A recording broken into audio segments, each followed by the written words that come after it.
Good evening, everyone. I'm going to call the meeting to order Thursday, February 19th, Board of Finance special meeting at 6:02 p.m. And for roll call, we have Brian, Ken, Steve, Rob here in the room, Ava from the school. Thank you, Ava. Do we have anyone online from the Board of Finance? No. Okay. Nikki may show, and I'm fairly certain that Dave is not going to be here tonight. I'm very certain. He told me he wouldn't be able to make it. Moving to item 2, citizen comments. We'll start in the room. Are there any citizens in the room that have a comment or that would like to make a comment? Oh, no. Okay, seeing none, we'll move to the Zoom. Are there any citizen on Zoom that would like to make a comment at this time?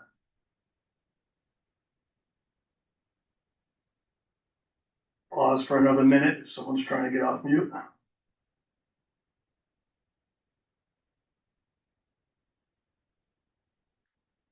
Okay, I'm gonna take that as a no. Item 3, correspondence. First item I had was tax collector's report. Did everyone get the tax collector's report?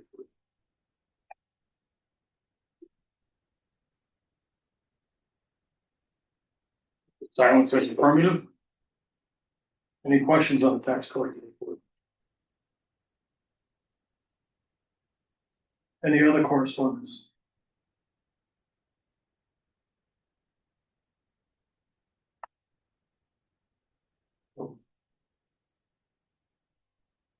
Okay.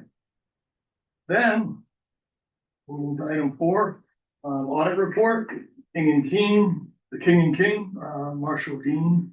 Bill, do you have any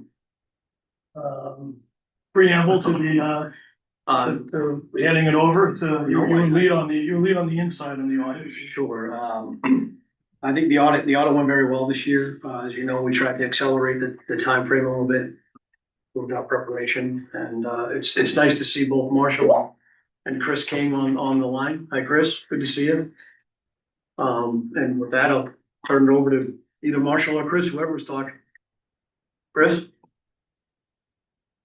You.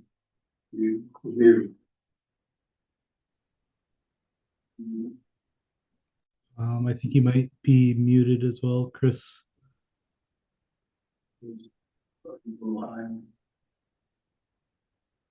Yeah, unmute Chris King. Where's our King too? You're done. That's smart, you know. Keep going, I think. Yeah, we go. Wow, there I am. Okay. Okay. Yeah, it wouldn't let me unmute. All right, yeah. So what I'll do is very shortly here, we have our presentation that we'll share to the screen and we'll go through that. This is the second meeting that Marshall and I have been to where someone from the high school has been there for the audit report. And so we apologize in advance. It's probably gonna be terribly boring. All right, so I'm gonna share. So as Bill mentioned, I think we got a pretty good report to give you. This is filed earlier. It's the earliest that Thompson has filed since the 2018 fiscal year. So it's the earliest in quite a while. There are still about 70 towns that are left to file. So you're about in the middle. Um, and I think when we were out there this year, it was the first day of the newly elected selectmen, so I met him on day one. This is a slide that I put in this year, just going through kind of the overview of who's responsible for what and what role do different parties play. So board level, this would be mostly Board of Finance, could be Board of Selectmen. The Board of Finance is not involved in the daily transactions. You have your oversight at the top level, and you are setting controls. You approve policies that should be put in place. You communicate tone at the top. You also have the ability to communicate with auditors over any concerns. If we had serious concerns, we would not wait until this point to communicate with the Board of Finance. We would reach out mid-process. Um, Generally, that's would be non-cooperation or significant, very significant concerns. Generally, when we wait to report to the board, at this point, it's accounting and routine audit issues. But we do always have that open channel of communication going both ways.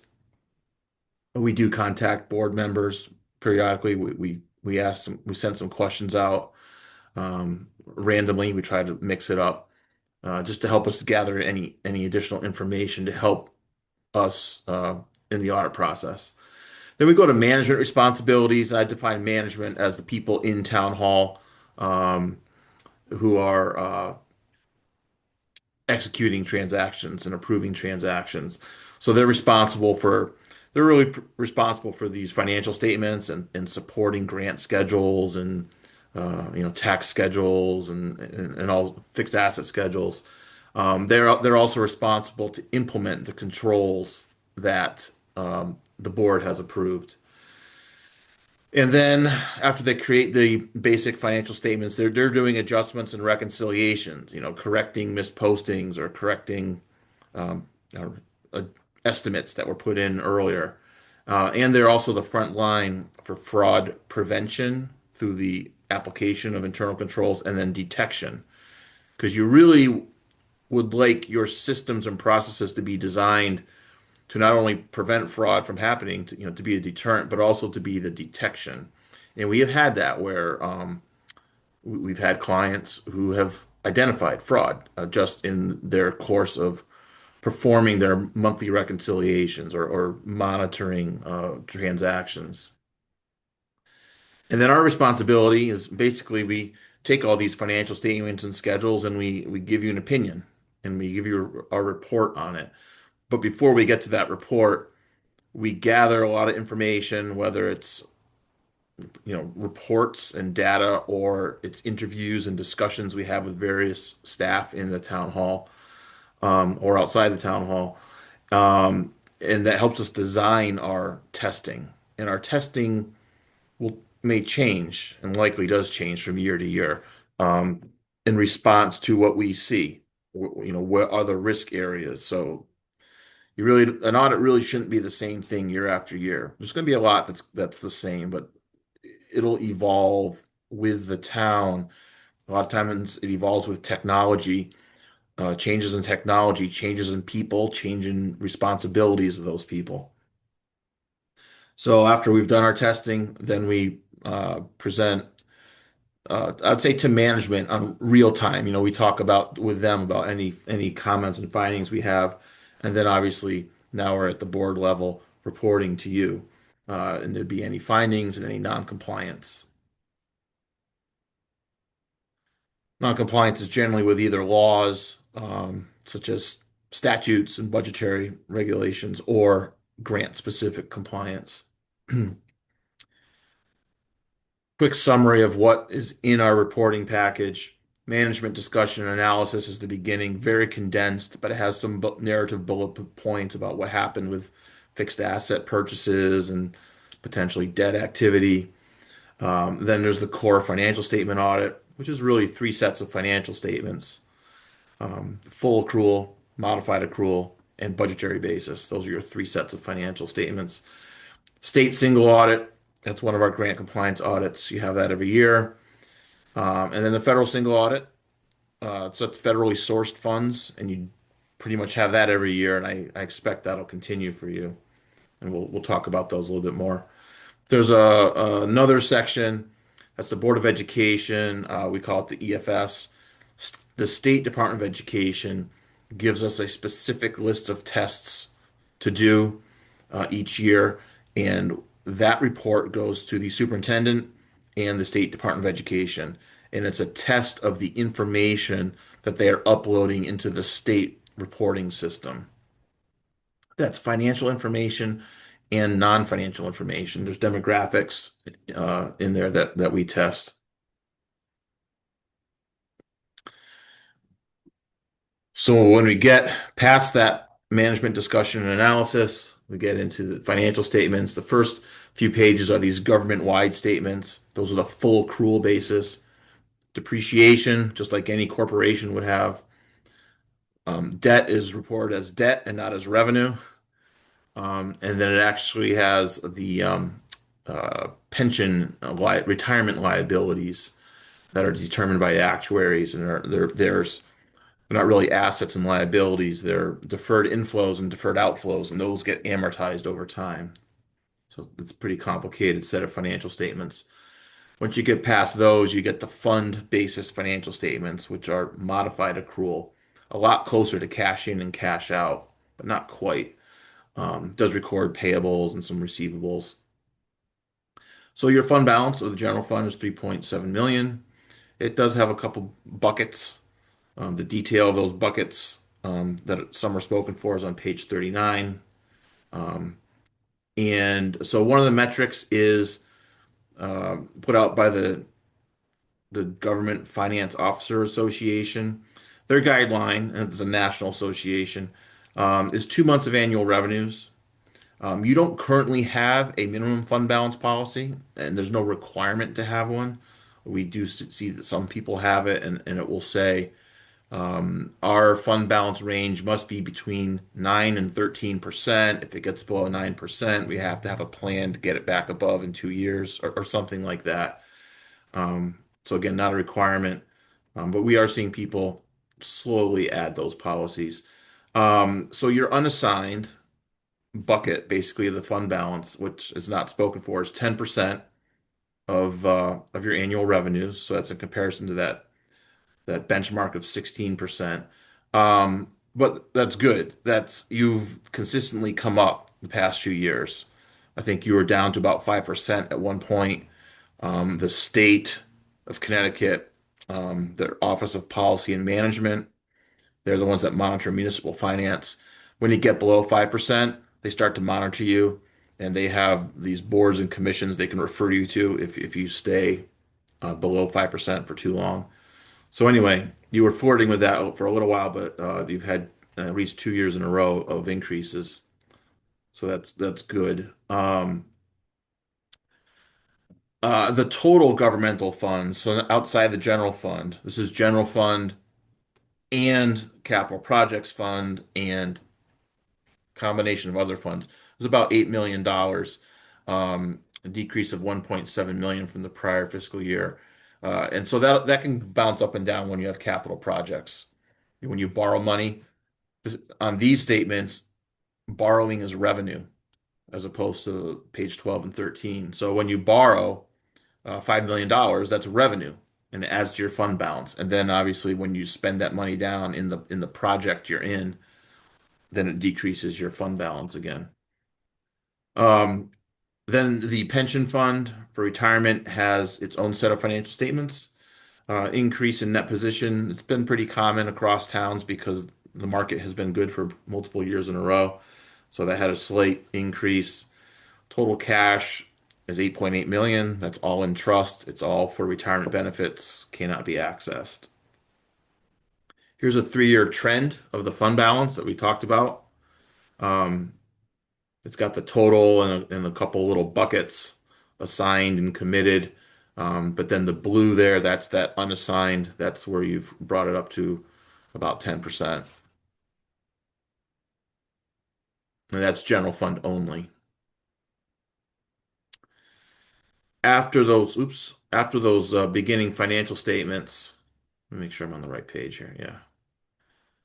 After those beginning financial statements, there are a lot of note disclosures, detail on capital asset purchases and dispositions, details on your debt.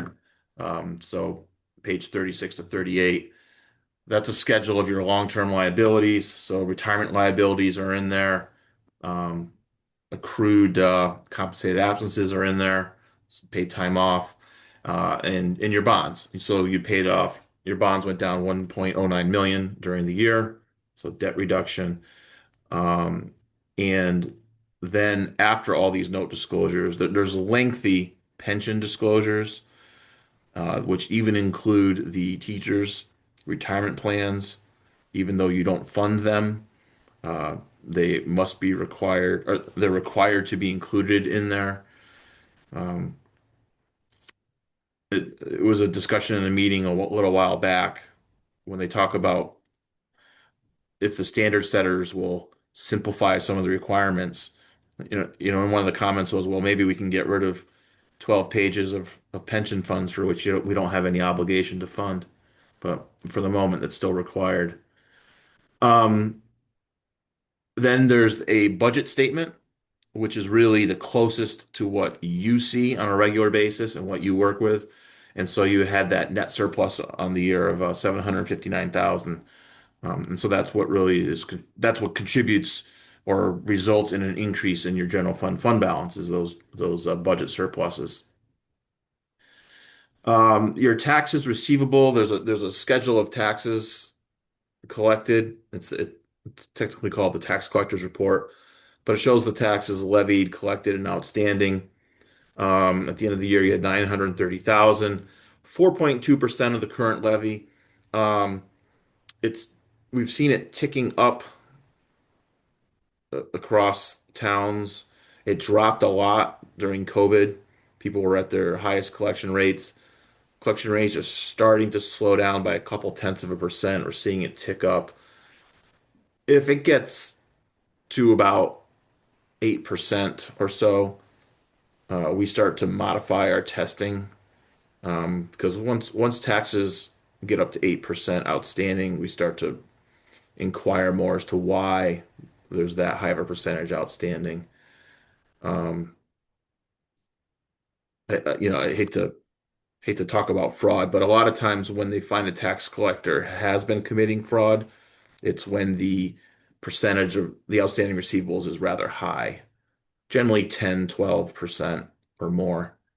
Um, so it doesn't mean that there's something going on, but it's an indicator, and we would be modifying our testing and spending even more time in the tax office. We do a lot of work in the tax office, testing controls over the tax bills that are issued, the interest calculation that is performed on outstanding bills, um, just multiple tests, numerous tests that we perform in the tax office, that being your largest collection point of revenue.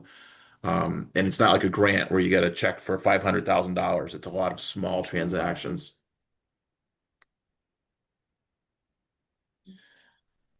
So then there's the grant audits. So the federal single audit means it's federally sourced, even if it comes through the state. A lot of your federal funds, the vast majority, come through the state, but they're originally sourced at the federal government. Education grants, a school lunch program, federal money, it's passed through the state. Um, and so there's a threshold of when you need a single audit. It was 750,000. You were well over that. Of course, a lot of that was ARPA money, the end of the ARPA spending, but um, I still think you're going to have it going forward. The new threshold is $1 million. But as you can see, even just doing the math, quick math here, you had 1.3 million this past year. And a lot of those were, uh, I'd say, recurring grants. With school cafeteria was 300 some odd thousand.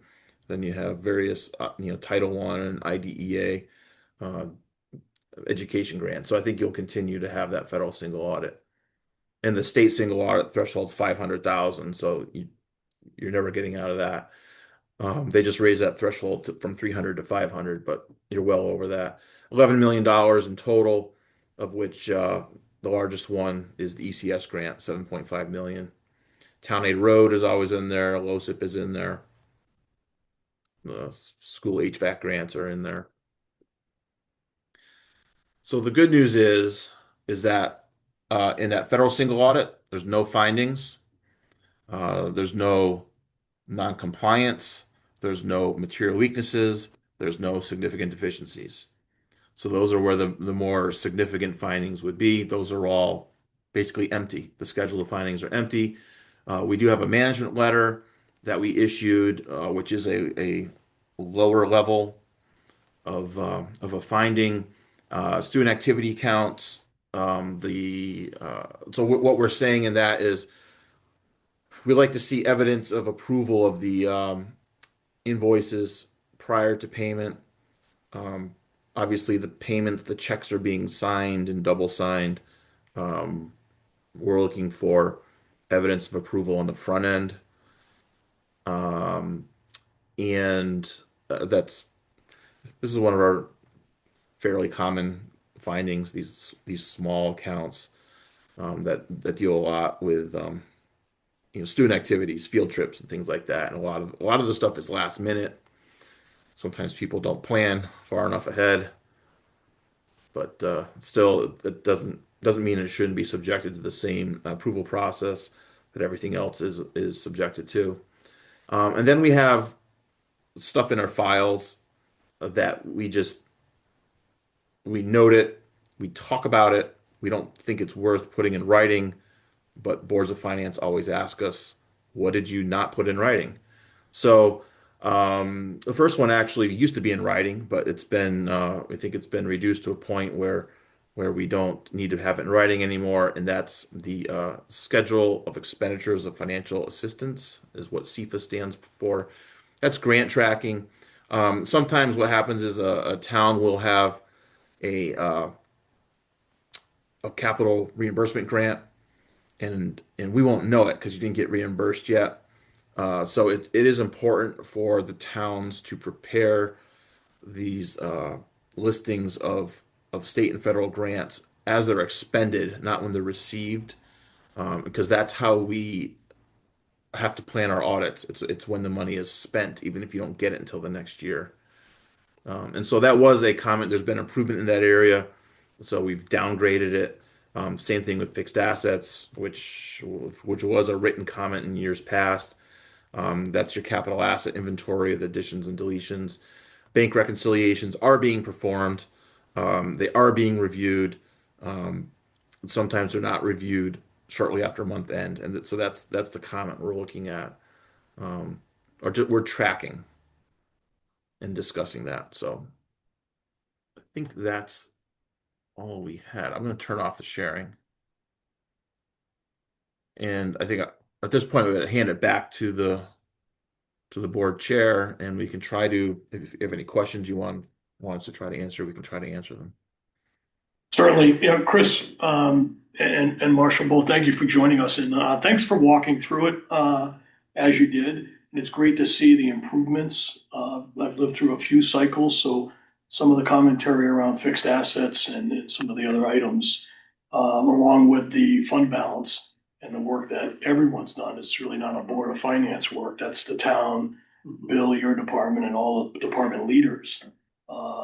Really holding that close and doing their best to control spending so that at the end of the year we have something to add to the fund balance versus having to vote on pulling more out of it. So all those are really great to see.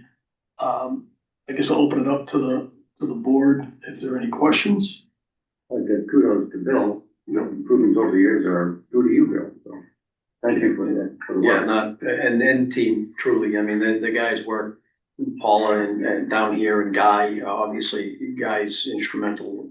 Paula is such a steady presence in the finance department, and she works with these guys, every year. And Patrick and Tina now up at the school. Kudos to them, because there's a lot to an audit. You guys know, you've been through this before, and they turned around a lot of information very quickly and very accurately. So it really helped the audit go pretty well. So, and to the King and King team, I mean, it's been fantastic to have the recurring staff that we've had in the last 3 or 4 years, which Chris and I have joked about this in the past. That's something that I almost never saw. I spent most of my career in public accounting before coming here. So it's always great to see the same crew coming back. Yeah, to elaborate on your point, the audit or just even the work, both on the auditor side and the town side, it gets greater every year. So if we measured what the town has to do for submitting reports to the state, both on the town side and the school side, it's greater today than it was 2, 3 years ago. And the auditor group in Connecticut, the few of us that there are, we challenge the state and sometimes say, what are you doing with this information? And they ensure that it's incredibly vital that you provide this information to them and that we test it. So the workload just continues to grow for everybody involved. Questions or comments? I have a question. I mean, we're gonna struggle this year in balancing a budget. We're at 4 or 5 last year, and we actually lowered the mill rate. We know we're short in special ed costs. My question is, we have to use a significant amount of fund balance to get to a budget that's acceptable to the community. What do you think statewide, or what's your feeling, what's gonna be the repercussions of this to us? Well, I guess I'll start by saying I can see that towns are starting to have difficult budgets again.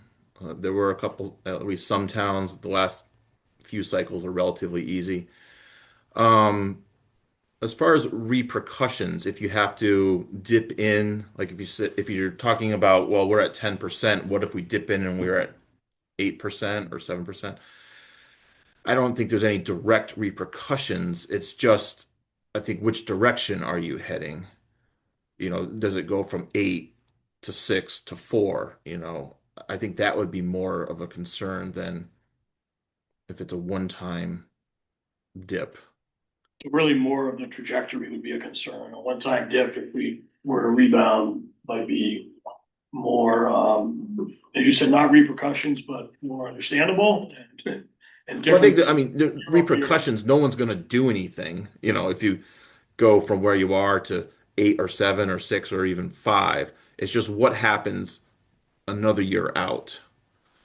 So you hope to see just that slow and steady upward trajectory rather than it Well, bouncing around. unfortunately, at times, and that's not the case, and I'm being realistic here. We have had a tradition of just not funding enough on the school. We've decimated the town garage. I mean, in all honesty, we don't fund that as much as we really have to. We just don't we have citizens that would rather have no tax increase at all versus doing small increments to try to keep up the paces of things, so that we could stay at 10%. But we are at a point going into this year where the question is going to be, how much do we take out of fund balance? What you're saying to me, I think what I'm reading is if we were to have to go into a significant amount of fund balance to get through this year, we would try to get a trend to get sweeping back up into the next year to avoid any problems. I mean, kind of what you're saying, or am I just misreading that? Yeah, that's what I'm saying. I would agree that what you really want is slow and steady tax increases in order to keep up. Um, and I know because we read the minutes for the towns that we audit, and we know that you've had multiple votes on budgets, and it's hard to get those increases through. The reality is, and then you allude to, perhaps we haven't done the required maintenance. It's going to catch up to us, and we're going to have to do this maintenance. If you have that downward trend, the state will get involved, and you don't want that because if you Well, can't, I need to know for myself, all right, state gets involved, can they come in and set a mill rate? they have steps. Yeah. So basically, because I've been in some of these meetings, and they say, we think you should do this. And when they say we think you should do this, it's not really a should. You must, because if you don't, then we, this being the state, will take the next step. And so it's one of those things where you really want to be able to make your own decisions and not have the state make those decisions for you. And I don't think you're right on the doorstep of that happening, but it's happening in other towns. When it gets extreme, they start hiring and firing people. they'll hire the finance director. Or they'll tell the town, you must add this other position and you must pay for it and you must raise your taxes. So What will they ultimately say? You must raise your taxes, and will they ultimately say this will be your mill rate? I mean, that's important for people to know. I Well, think that's well, what, I think that's really what I'm getting Like to at. have that clear. Do we have to decimate a little bit, have a downward trend in the fund balance to avoid something like this? So that we can balance and fund, the education, we have an issue with the fire department, I'm sure you're aware of that situation that we're in. They've come in and asked for a significant amount of money, and we certainly would like to fund them. And then, the town, like I say, the town itself has always taken the biggest hit to help, I'm being honest, to help the school out a little bit so they get enough funding. Is it in our best interest to dig deep into fund balance this year to get a budget that we can take care of everybody to avoid the state coming in? There'll be a dip, but now we have to regain going into the next couple of years. and I think that's important. Okay, a dip, but not a dip followed by another dip and another dip. Right. It's the trend. Yeah, no, The state will give you every opportunity to manage yourself, but they don't, because they have done some bailouts with actual cash, and they don't want you to get there, so they will start taking steps to make sure that they don't have to give you money. Honestly, we're not Hartford, New Haven, or Bridgeport. They're never gonna give us money. They'll give to that community, which they have. They're never gonna come into town to say, here's $5 million, let's get over this problem. They're never gonna do that. Well, they did with Sprague. Sprague's Right. in big trouble. Okay. If 1 out of 50. if we were continuous years, so we've been continuous years going up, we're at 10. If we see successive years going down and we get below 5, and they come in and say, you should, meaning you will, and we don't, would they ultimately come in and set a mill rate? I want the people to know. I want the people in town to know if that's ultimately what happened in Sprague. I mean, how did they fix Sprague, or are they still fixing it? Because it's years. It's not a year. I think Marshall wants to get unmuted, but we can't control it. Marshall. Rob, I'd like that same. I came back to it. I came back to it. The extent that you actually know We- what happens if we were under 5%. We generally see one town, Thompson. This is a lot of towns. So Yeah, that's exactly. great. It's a pretty comprehensive tiered list that they go through. They look at multiple factors: mill rate sets, grants coming in, your fund balance. Those are three main factors they'll look at. Yes, at a very serious level, they will come in and they have the power at the highest tiers to set a mill rate for the town. It would take pretty dramatic changes, like your fund balance dropping significantly, your mill rate set under too low of a limit, your grants outfunding your other revenue sources to a certain tier. But it wouldn't be like the first step is like, let's just say your fund balance did get under 5. The first, I think, committee is the MFAC committee. They come in, they basically will bother Bill. It's more work on they're just going to poke and prod, and basically they're going to ask for committee meetings. They're going to involve more effort of the town to report and show understanding of why it's happening. After that, if it gets worse, then yeah, they'll step people in. They will literally hire somebody to come run a town, or fire, or do things like that.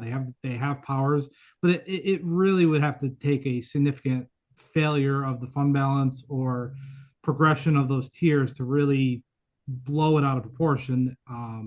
So like Chris said, if it's a 1-year dip and then it continues going back up, that's not the end of the world. But yeah, if it continues going down, they will take notice. They will come in. They will ask for committee meetings. It gets really bad from there. And it's not fun. The first step is they drag you to a quarterly meeting, and you have to submit all your financials, your budgets, your actuals, projections. It tends, even the first step is a lot of work. We're not asking because we want to do this. We're asking because we want our citizens to know what they're really facing. I think it was a good answer. It's very clear. Yeah. So, any other questions? Okay. Thank you again. And I'd love to be having this conversation this year in February. Like you said, it's a keep moving it up. It'd be great as a team, as a joint team to have it even earlier next year if we can. I know that's a big ask. You got a lot of towns to handle, but, I know I don't want to speak for you, Bill, but the earlier the better. Thank you. Yeah, thank you. Thanks for having us. Thank you. Thanks, guys. Good night. Good night. Okay. That was good. It was very important. And, they did a really nice job. That was very clear and concise. Thank you, Bill. Excellent work. Move on to item 5, department updates. The big thing, I know it. First selection. Go ahead, big thing. Hey, just in the nick of time. Nick, we're looking for a bridge update. We can be verbose at times. but- Love it. No, Bridge is fine. We're in the essence of time. I understand. Hard hitting issues. Last week or the last couple of weeks, we had to deal with some financial maintenance woes at the library. I am here to report that we do not have any final numbers as of yesterday. And how much that did cost. I know there was a lot of in contract work done and out of contract work done to get that heat. Necessity, a need here in Thompson. So that is an update. So please be aware that that will be coming soon. As far as the other things, couple other hard-hitting financial things.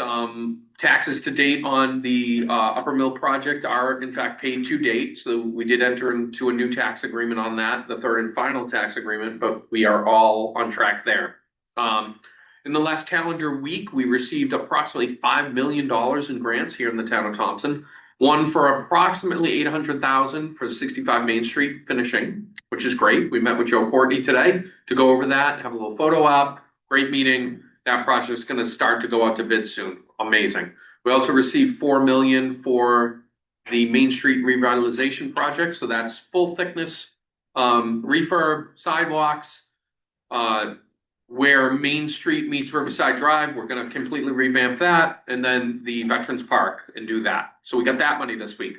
We also got notification that we got a 50% match grant for the bridge on Buckley Hill Road, which is the main bridge at approximately 1.5 million. Don't quote me or hold me to that number. It could be plus, it could be more. As far as update on Marinapolis, I do not have any further updates on Marinapolis. I do have multiple emails out to our attorney regarding a lien on the property due to the amount of back taxes. I have been working diligently on that. I did report to you guys last month regarding the ridiculous amount of work that was put into that. And thank goodness we're over that hump. We have all of our evidence and support documentation of the history and the agreements and all the stipulations there. I believe that is all I currently have for you guys. Does anyone have any questions? Love it. Question? No. Okay. Thank you, Nick. District update. The Melinda's gonna be here today. Jess did reach out to me and said that she was not available, but that Justin, that you would be here. That's right. Yeah, well. Did you have any update for the board, Justin? If not, that's okay. If so, floor is yours. Just the, I think Melinda had sent over some correspondence on the FY 26 special education deficit that still exists. The BOE's decision, on non-lapsing account for the issues in the middle school cafeteria. And then the update from the document that you guys were sent regarding the SEE CG expected dollar amount. The last one that you guys got was 140 as a fund reimbursement on that one, and it is now down to 62 based on the latest and greatest calculation. So that increases that supplement by the $78,000, give or take. The $78,000 spent on. The excess cost grant was $140,000 is what we're supposed to get from that, and now it's at 62. Understood. I heard that wrong. So I think that's it. You know, I the only other thing I would like to mention is just the fact that, you know, we are under significant pressure this year with the additional special ed that has hit us. And that's kind of got our hands tied, so. Thank you for filling in. That was Any wonderful. questions? That was a wonderful, wonderful report. That's pretty good. Thank you, Tom. Do it again. BOF liaison, Ava, do you have anything I'd like to take the board? I know you guys, the last time that we were able to give a report, I was not here for it, so yes. I don't know if it was said or if the papers were passed around. What? It was just verbal, nothing past that. Okay, so I kind of only have the same thing because we are just looking for as a school and a community, that for future reports that we get some feedback that you'd like me, if you did hear about the information on our student council and what we do. If you guys have anything I can bring back to the student council to get their opinion on, so that way I have something to report. And then just a few dates that we're looking forward to, is the NEAS decennial visit for accreditation. That is coming up first week of March and everybody has been preparing for it. Lots of hours typing reports and all, but, Office patient. yeah. Okay, good, thank you. It's on Yeah. the list. That's 3 years. Yeah, but, yep, that's all. So if you guys have anything that I can bring back to the high school to report on. How would the cereal challenge go? Oh, that's good. That's still going on. I think it's gonna actually happen in March. We get a bunch of boxes in this hallway if you wanna take. Yeah, good. Do I wanna take them? I Fair. don't know. Tell Miss Langer to get down here. I'll tell Miss Langer to come. Tell her I said get down I here. will. Town Student Government Day is coming up, right? Yes, that local government day? Yes. Yes, so that is coming up. I know a few of you guys have students that will be shadowing you. For you, it'll be Jenna. Yeah. Or no. It's okay. And then there's a leadership roundtable. Yes, so all the people and students that won their elections in the school will be speaking and saying their speeches on stage during the luncheon. Great. Which is pretty exciting. I will be Cool. one of them. So I'm excited. Awesome. And you decided not to be board of finance, you want animal control? Yeah, I wasn't allowed to. Oh, Animal Don't worry, I control, asked. that's actually a good, I know, I get to. I'm still trying to figure out who the first selectman's gonna be. Good, well, thank you, Ava. I'm gonna warn him. No, Awesome, great update. Next, I can look. Thank you. okay, next up would be 5D, Bill Steglitz, Finance Director. Bill. All right, property taxes at 93% of budget, clicking along nicely. State and federal grants, we received the second educational equalization payment, bringing us to $3.8 million, about half the budget. We're on track there. On the local revenue side, $1 million collected, 70% of the budget. Investment income still strong, although as I'm sure all of you guys have heard, the rates continue to drop. So we are going to be impacted there. In response to some of the discussion last night, I put together a quick projection on the transfer station. It looks like permit sales are going to come in around 411,000, tipping fees around 41, recycling around 15 for a total projected revenue of 467 versus a 2025 budget of 455. So just in the black on the transfer station. So that catches all the other revenue buckets that we were talking about last night, Steve. So that looks good. On the expense side, 6.8 million year to date, 71.3% of the budget, which is actually slightly better than we were last year, which is a function of the furloughs and the early freeze, if you will, of the budget, offsetting some of the trouble we're seeing in salt and sand. Other than salt and sand, are there any other departments or lines that that are keeping you up at night? No, there's a couple that are over, but they're very minor amounts. Town council, some of that is in open encumbrances, so hopefully that'll come under. And municipal insurance is over by $2,600 because the premiums were higher than we had budgeted. Other than that, all the other departments remain in the black. As Steve said, other than the school. Other than the school, yes. Anything else, Bill? Nope, that's it from our. Spirit of. But again, good job, Bill.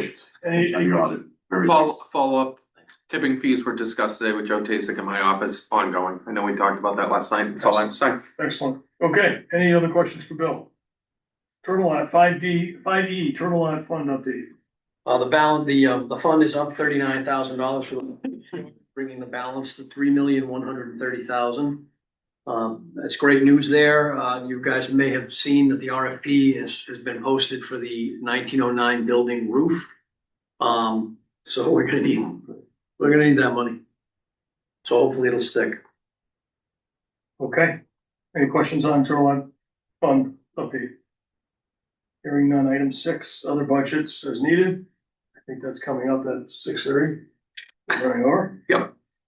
Anybody else have anything on other budgets? Item 7, citizens' comments, second round of citizen comments. Anyone in the room? Super. Any citizen online have a comment at this time? Give it a couple of seconds. If someone's up, we got a few hands up.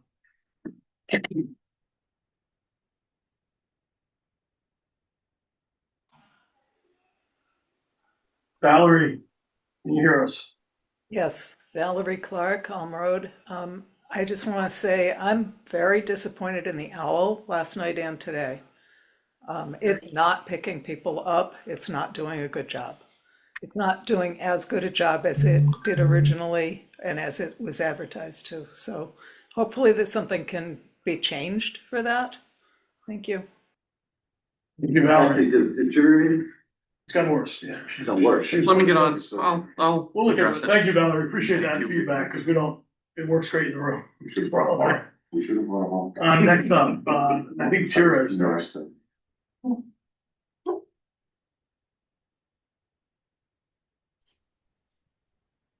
Tira, you are unmuted. Floor is yours. Okay, yeah, good. I was getting a weird message there. I just wanted to clarify a little bit about the funding that Nick was referring to. The $4 million, that is not a new award. That is the SIF grant that was awarded over a little over a year ago. What I got last week was the actual assistance agreement. So the actual contract from the state, which I have signed and sent to the state for their countersignature. So once the DECD commissioner countersigns, we have access to the money that we were awarded a little over a year ago on that. I just wanted to be clear that nobody thinks there's a new $4 million grant floating around. The award that Congressman Courtney's office came to sort of do the little rah-rah today, that is technically new. It was an appropriation that was accepted almost a little over 2 years ago, but due to federal budget problems last year, it was punted into this year. So it just makes me nervous when people think there's new money floating around that hasn't been like previously discussed. So I just wanted to clarify. Thank you for the clarification. Anyone else on Zoom? Any other citizen on Zoom with a? Sarah, could you just state your road, please, for the record? I didn't recall you. Did she just jump up? There she is. There's a default setting that you guys have that you're not letting people unmute themselves. I don't know if that's intentional or not. It is. We get what do they call it? Bombed sometimes. Okay, all right. I just wanted to be sure because I had to try to unmute myself a couple of times. And now I've forgotten what the question was. Oh, you wanted me. Yeah, Terrapin Blaine Road. Sorry. Any other citizen with a comment? Okay, seeing none, hearing none. Item 8, we're gonna is a duplicate, so we're gonna skip item 8 on the agenda, or we're gonna call it closed because it was the same as item 5E. Item 9, approval of minutes. Move we approve the 3 minutes reflected on the agenda. Second. Any discussion on the minutes? Two things were brought to my attention by RJ. On the meeting minutes for the joint meeting with the Board of Ed on January 28th, that was actually in the middle school media center, not in the town. So if you could kindly, make that adjustment.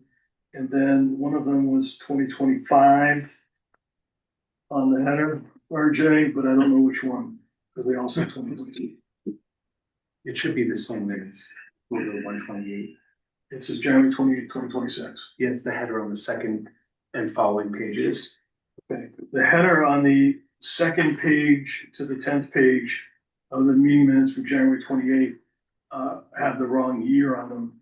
And I suggest all of those get moved to 1/28/2026. All the modifications.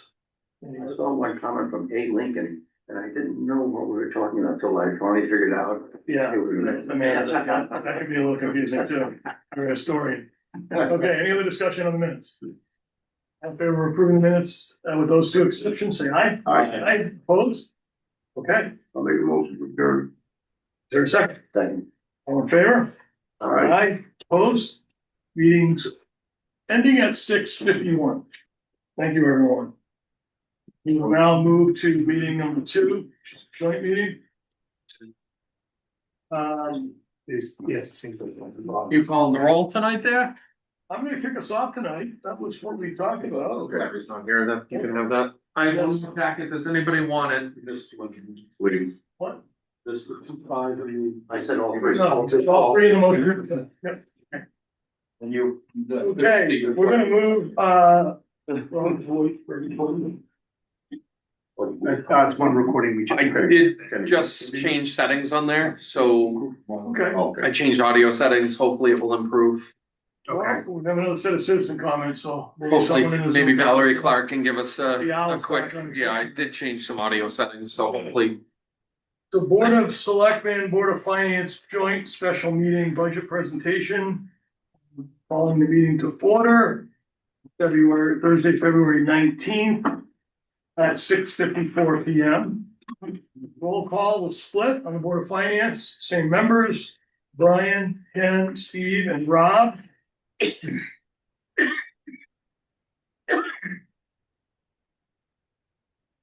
Oh, but I won't mention. And have a good evening. Thank you. That's from the Board of Finance. Nikki may join us, but we're not, Dave will not. Nick, would you like to, roll call on the? Board of Absolutely. For the selectmen, we have first selectman Nick Donahue and selectman Jeffrey Bolte on Zoom. Item number 3, citizen comments. Any citizens in the room want to comment? No citizens in the room. Excellent. Any citizen on Zoom? Yes, Valerie Clark. Would you unmute? Valerie, you're unmuted. The floor is yours. Yep, thank you. Valerie Clark, Road. Last night, first I apologize. I didn't realize, I thought all the agendas had 2 sets of citizens' comments, and I apologize because last night the agenda did not, and I thought it would. So I had put in the chat, they were talking about tipping fees, and I had put in the chat for the trash tipping fee in town. It's been $155. And that Webster was showing as going across the scale at 210. They have varying amounts for what they take, but they don't require a permit for you to go over. So, I think it ends up balancing out. I recall last year the discussion happening and that it really, there was consultation, and I'd recommend that again with the transfer station committee. But that rate, I thought, for the scale tipping fee rate was a break-even rate, and that's why they didn't change it. And then my other comment that I'm going to share, Mr. Wurju brought up a very good point about the potential of having that EMS quote-unquote garage at the town hall of the, what if there's an emergency and people are trying to get out? Something I immediately flashed on because the idea was interesting, but I pictured when voting is happening, that parking lot is absolutely jam-packed full with lots of people out supporting their candidates or whatever cause that they're supporting. So that could be a difficulty. And the other part of that is not my idea, but an idea of someone in the household, and I've been given permission to share, is that if the EMS garage, quote unquote, and the ambulance were to move to the town hall and be that much closer to the school, is there a way to pair it with the school pathways so that there's an opportunity for the pathway to have direct access to some of the work that the EMS folks are doing? So that was not my suggestion, but I thought it was a good one, wanted to share it. So thank you all. Thank you for your comments. Valerie, how's the sound in the mic and everything? Can you give us a quick, did anything change?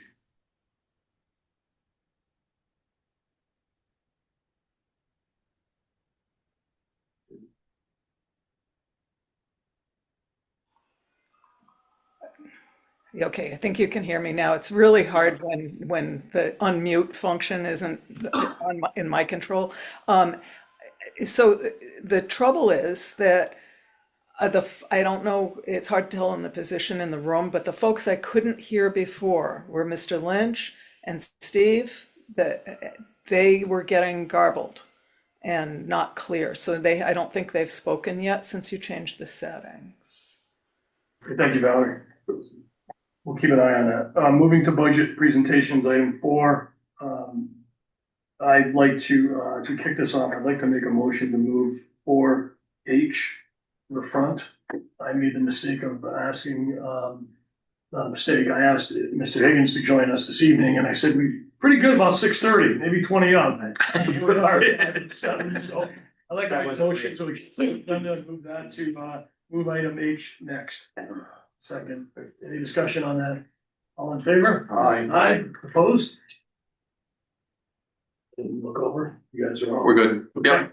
And Thank you, Ross. Page 23. if you don't mind, on the hot seat here, you're close to the mic. We're set that close to. It doesn't back to her. Robin, with your permission, I'll hand around we kind of put together a summary update of the Next year's expenditures, and then what we, 3 weeks ago, we met and had a budget planning meeting with staff and reps from the towns. It was very helpful. Thanks, sir. and we tried to put together a realistic budget. As I'm sure many of you will recall, we were very appreciative. We had to come to the town for some supplemental funding last year because we're still in the process, I think, of getting our feet wet in terms of the budget revenues and the expenses. And we had some unforeseen glitches, not glitches, but we had a drop off in our billing revenue. There was a problem with the billing service that we had. We transitioned into a new billing service. There was a kind of a long runway till they started to get ramped up. Happily, the past, I think, 4 or 5 months, the billing income is up to around where we were projecting it would be, that we built the budget on. I think we're pretty not optimistic that the figures that we have this year in terms of projected revenues coming in, hopefully will be on target. At the top, you'll see there's a recap of the funding from the previous year and what we're requesting for this year based on this budget. And then over on the top right-hand corner, you'll see just a recap of the revenue sources coming in from the insurance. The Thompson Speedway helps certainly, and then the 2 amounts from the town. This is there's as you may recall, Thompson has been allowed us to take one of the ambulance units on, and each year we've been phasing in a credit on that. And that credit would be offset against the amounts that we're requesting for this year. I think this is the last year that the credit will be in the budget. Yeah. So that's kind of the recap. And then we went down some of the line items, based on expenses we've adjusted up and down. The one thing we're still working on is the insurance. We have a very generous insurance program for the employees. And I think that was felt that was one of the attractions to try and retain people. We do have a pretty good staffing now. I think we're almost up to what we projected of 15 or 16 full-time employees. And then, as you know, it's covering the town's 24/7. That's pretty stable, it sounds so far. And it's a challenge because there's not a lot of EMS people. I was interested to hear citizen had the comment about coordinating with the schools, which I think is very important. We're trying to constantly encourage people to look at this as a career option. It does traditionally have a young workforce coming in. And then there is some transition as folks that start out have families and other obligations. It seems as that over the time that kind of trends out that way. But I think, there's nothing else that I could think of that we want to bring up. I think now we're getting to a point where I think we have some predictability about the income coming in. I think one of the challenges over the past couple of years was once we got a sense for what the billing payer mix was. And that was part of the budget offset too. We do have a higher in our, both Putnam and in Thompson, we have a higher, what they call Medicare, Medicaid payer mix, which doesn't pay the full amount of the bills. Some other towns don't have those challenges, but I think now we have a handle on that, hopefully. And I think that's, factored into the budget too. We did check around just to try and get an idea of other towns, because as you know, the other towns immediately near us, Pomfret, they have KB ambulance service, actually provides ambulance service for Pomfret, Hampton, and I believe Eastford. And I spoke to Mrs. Nicholson earlier in the week, and I believe she indicated that the town was going to be putting in 195, and then they actually have a fire district in Pomfret that is putting some of the fire district tax money in. I think it's around 295,000 that Pomfret is looking total to be outlaying. We checked with Woodstock, and the funding request that they're putting into the town is $588,000 this year. I do know both the towns of Pomfret and Woodstock, I think, have a higher private pay billing revenues that are getting it from folks too. But this is pretty much, I think, where we are this year. We're working on kind of solidifying the board. We've been very fortunate to have good representation by Thompson and also Putnam folks involved. And we're looking at modifying the bylaws to basically set it up where each town will have the Board of Finance and the Board of Selectmen will be able to designate, somebody that they would want to serve on the board. And then we'd have ex officio for selectmen and the mayor. We're very fortunate, both Nick and Barney Snee are very supportive and very involved in the ambulance and in the meetings that we have to have too. And I think the only other thing is, you may have heard in the news, Putnam has allocated money. They're actually they're putting an adjunct onto the garage where the ambulance service is down there, which is going to help. They have bunks for staff and also shower facilities and so forth. And that's supposed to, I think, be ready sometime early this spring. So other than that, I think that's pretty much. We're trying to do the same for you. Yeah, that would be helpful. I think that'll be, I don't have to worry you wear out your welcome at places where you are. Yeah, it's all good. We'll work through it. Yeah. I mean, it's excellent update, and I'd add that, this is a non-for-profit entity. Mhm. So the volunteers open to support. Yeah. The employees do get paid, but, it's not a for-profit entity. Yeah. And while this is a financial update and not an operational update, the operations are excellent metrics, and those are available for people to look at, both shoot times and response times. They've been very good. Are really solid. In years past, when we had just the 8 hours, we had good response times, when people had to go from their homes and then drive in and get things. With people there, they respond very quickly, and that's always most important, when we think about our friends and families. Yes, Brian? Just a question, so, Ed, I see 400,000 in Thompson in the income recap, Yeah. and then we have 389 in our spreadsheet. What number are we going with? I think maybe there was the contract we had when we started we built in the contract, like it was a 3% Yeah. adjustment each year. And that might be the figure, I'm not If sure. I could, 389, I think includes the rent that we pay. Correct. It includes the rent to Thompson Hill. And the 400 doesn't deduct the 35,000 rent. Right. So our obligation's 365 cash obligation. We paid the 35,000. So ambulance service is 365 Right now. right now, Correct. and they're asking for No. 389? No, right now I think it's 350. This year, the year we're in is 355. Next year, they're asking for 400, of which 35,000 of it is a credit for the ambulances that we brought to the. All right, so So it's 365 cash, but the The real funding is 400, it's just Right. all in cash, 35,000 of it was in an asset. All right, I'm missing something. I'm not gonna be dumb here, but so it's 365. Why does it say 389 in the rent. Thompson Hill, we're 18. 18,000 in rent to Thompson Hill. It's actually projected out to 24. Nope, I'd like the budget to say ambulance service Safety. rent.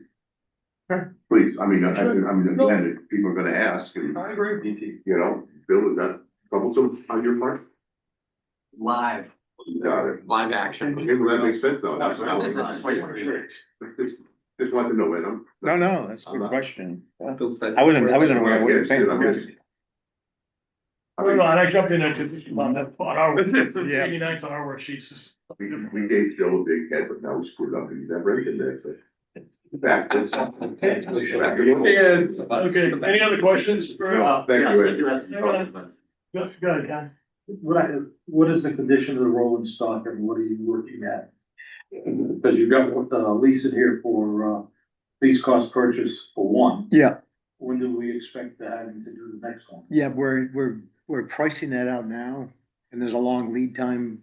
Last time was about 2 years, I think, to order, to arrive, so we're gonna get that information. We're looking to probably contract the spring for something to come in next year. And this actually, I think the $40,000 lease, actually, it's a loan, we took out a loan with the bank to cover that. We're looking to lease the vehicle, so Lease going purchase. forward, yeah. The idea. So this is for one right now, It's for one right now. Right. and we have one that they're gonna be We doing. have a 2012, two 2019s, and then one that's like a 2024. Mhm.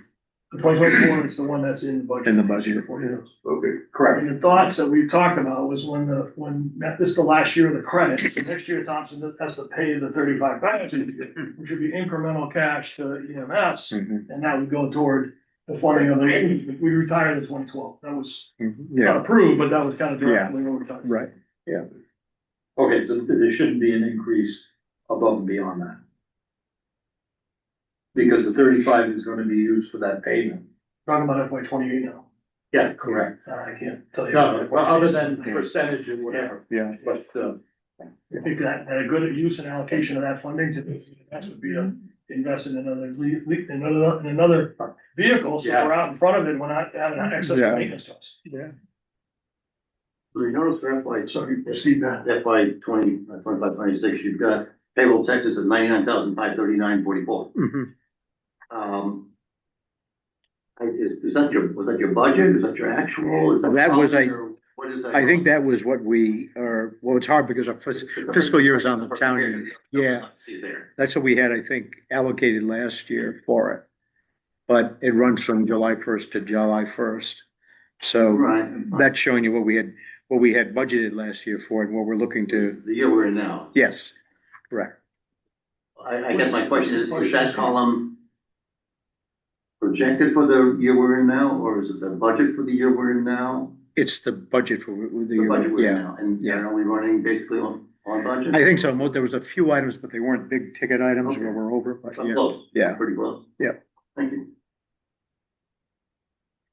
Anyone else, any questions? we beat him. Beat them. I didn't get the big bucks. Rob, Thank you. if we could, this gentleman, the only one left here, is he deep in it, or is he coming up quick? I think he's I'm like second or third, but if we wanna make a motion, that'd be more than. I mean, we did Brad, I think. He's running the show, it's okay. No. Be careful what you wish for. It's up to you, if you wanna stay, you stay, but. I just thought it would be appropriate. That's good, I appreciate that. Are you okay? Oh, yeah. All right, well, we gotta vote you in. I'll make a motion to move up, is it Luigi? Yes, sir. Go Luigi from, NPDH to, come forward. Is there a second? Any discussion? All in favor? Aye. Aye. Opposed? Luigi? Gentlemen, thank you. Page 37. Page 37. For the record, I am Luigi Sartori. I'm your local health director with the Northeast District Department of Health. We contract with Thompson and 11 other towns in the region for mandated local public health services. The bulk of which for Thompson, I believe, are land use primarily.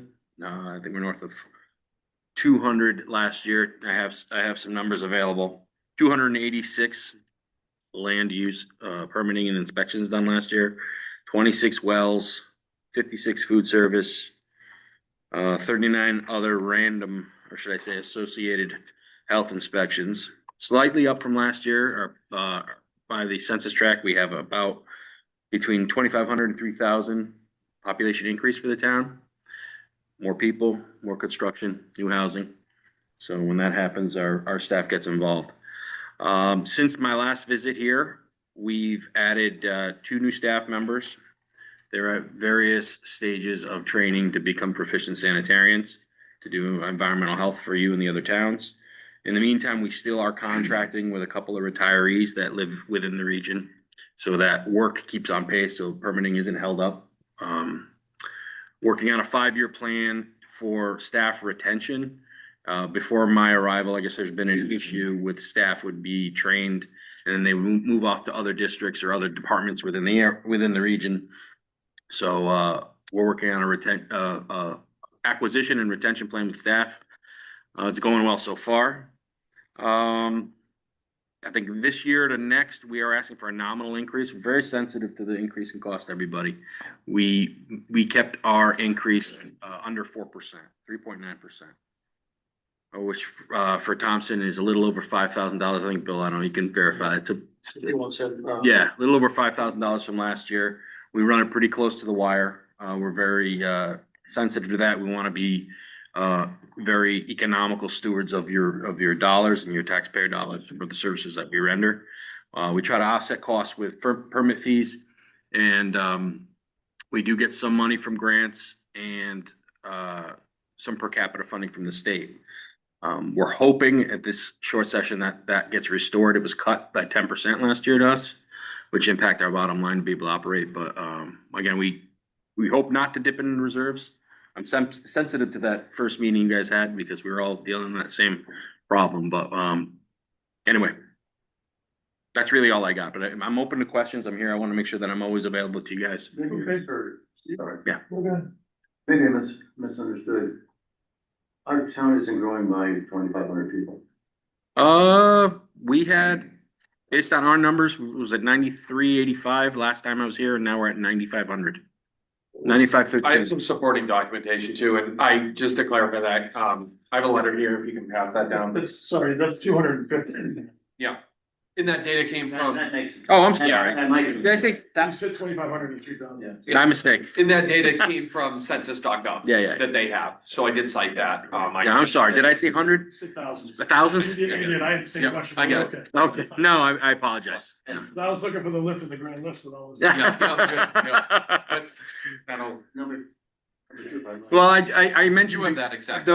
I appreciate the correction. My apologies. I'm more of a morning dove, so to speak, at this time of night. I bring it up mostly to kind of demonstrate a trend for the region, which I look at as optimistic. I worked for the city of Hartford for a few years. I worked in Summers, South Windsor before coming out here. When you have a region or community that's growing in population, it's a good sign. Comes with challenges, but it's a heck of a lot better than managing a situation where you have a decreasing population. Those are a lot harder decisions to make. So even though we're making hard decisions here tonight, I think the future looks bright. And this might be a question for Bill. I see it increasing 5.3%, not 4.2. Yeah, that's the. 40 cents. It's a 40 cent per capita from 1030. 40 cents per capita. All right. Yeah. I guess before I started, there was a 4 or 5 year projection. It may not have come to the town, but at my governance board where they were projecting a $1 per capita or $1 per capita increase year to year for the next 5 years. We did it 1 year. This year, I mean, we didn't see the need to do that. We were able to make the numbers work substantially less. It's quite surprising last year, you know. Oh, it was? Okay. Again, that was 12% last year. And yeah. Understand the services are needed, but yeah. Like, how do you get the 12%? The answer is 12%. Well, again, I'm always available for justification, and the books are transparent. I appreciate the comments. Yeah, and the other thing I would make a note too for you and for Selectman Donahue is, you have a board rep, Mary Ames, reach out to her user. I'm available always as well, but the whole reason that we have representative towns on the board is so you have that direct conduit too. I'll leave some business cards too in case you guys need to get a hold of me. And this gentleman came up and met with me for an hour or two. I'll bother you if you let me. So, yeah, he's been present here in town. Yeah, Any other questions? Luigi? I appreciate the opportunity to come up and, questions, concerns, the door's always open. All right, my office is right behind Classic Pizza on Route 6 in Brooklyn. Okay? Awesome. Good luck, gentlemen. Thank you. Oh, please, my pleasure. I'm gonna leave them right here next to the, Thank you very much. Okay, moving on Thank you. to Thank you for item coming. 4A, Economic Development Commission. Brian and Kira. Page Hi, 48. guys. Hello. Floor is And yours. I think Yacino is in too. I see a Brian with no last name, but I'll lead off while he's coming off mute. So Economic Development Commission, essentially we're presenting the first thing we presented to you last year as well. You'll see that there's a request to increase the line items both for economic development projects and for printing and publication. And essentially that's there because the EDC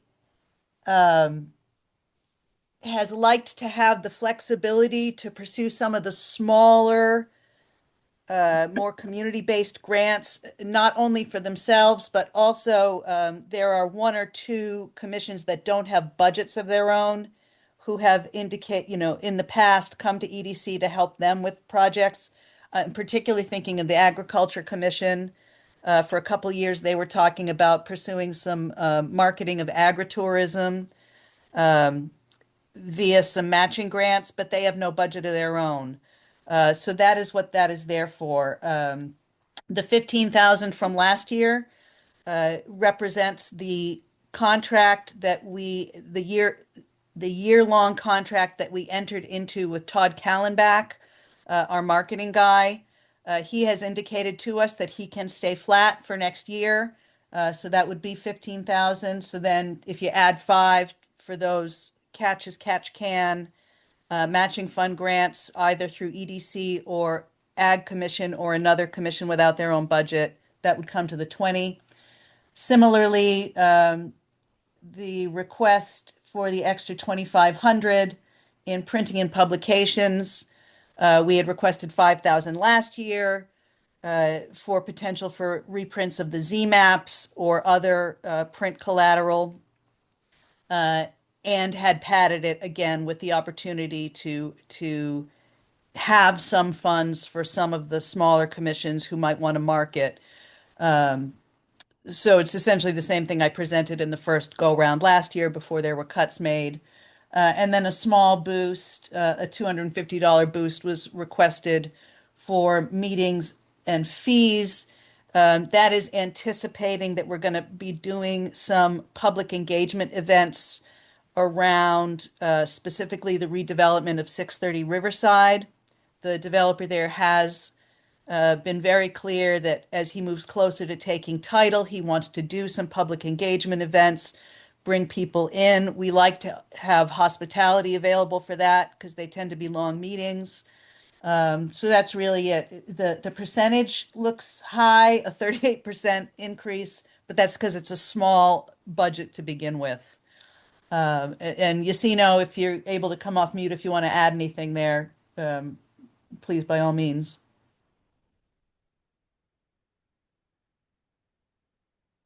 Right up for the next one. And if he, oh, there There he I is. am. Okay. Yeah, I was waiting to be taken off mute. Can you hear me? Yeah, we can hear you, Brian.